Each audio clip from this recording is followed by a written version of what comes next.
Hi friends, welcome to GBN facts. ఈ రోజు ఒక మంచి సందేశాత్మక వీడియోతో మీ ముందుకు వచ్చాను. మన రెండు తెలుగు రాష్ట్రాల యువత యొక్క శ్రమను మరియు విలువైన సమయాన్ని డెలివరీ సంస్థలు ఏ విధంగా దోచుకుంటున్నాయి అని ఈ వీడియోలో తెలుసుకుందాం.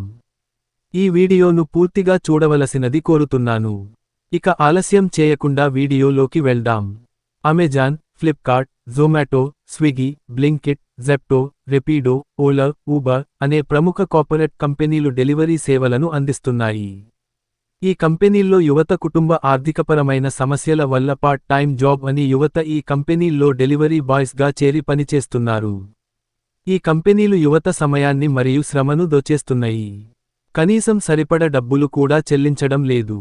ఈ కంపెనీల్లో ఒక పార్సెల్ డెలివరీకి 1 కిలోమీటరుకి 10 నుండి 15 రూపాయలు చెల్లిస్తున్నాయి. అది టార్గెట్స్ ఛేదిస్తేనే. ఈ కంపెనీలు టార్గెట్ల పేరుతో దోచుకుంటున్నాయి. టార్గెట్స్ ఛేదించకపోతే కనీస రోజు కూలీకి వచ్చిన డబ్బు కూడా రాదు. మళ్లీ బైకు మనదే, పెట్రోలు మనదే. ఈ రోజు పెట్రోలు రేటు 110కి దగ్గరగా ఉంది.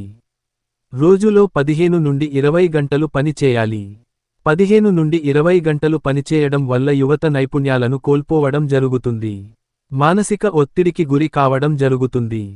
15 నుండి 20 గంటలు బైక్పై ప్రయాణించడం వల్ల వెన్ను నొప్పి, శరీరంలో కాల్షియం, ఐరన్, మెగ్నీషియం వంటి విటమిన్లు, లవణాలు లోపిస్తున్నాయి.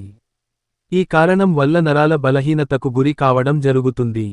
వారి కుటుంబ ఆర్థికపరమైన సమస్యలతో డెలివరీ బాయ్స్గా పనిచేస్తున్న యువతకి ఈ కంపెనీలు కనీస వేతనం చెల్లించకుండా అన్యాయం చేస్తున్నాయి మరియు ఈ కంపెనీల వలలో చిక్కుకుంటున్నారు.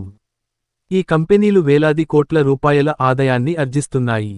ఈ కంపెనీలకు మన ప్రభుత్వాలు ప్రత్యేక పన్ను రాయితీలు కూడా కల్పిస్తున్నాయి. దయచేసి నేను యువతను చదువుకునే సమయంలో నైపుణ్యాలు పెంచుకొని మీ బంగారు భవిష్యత్తును నిర్మించుకోవాలి అని కోరుకుంటున్నాను.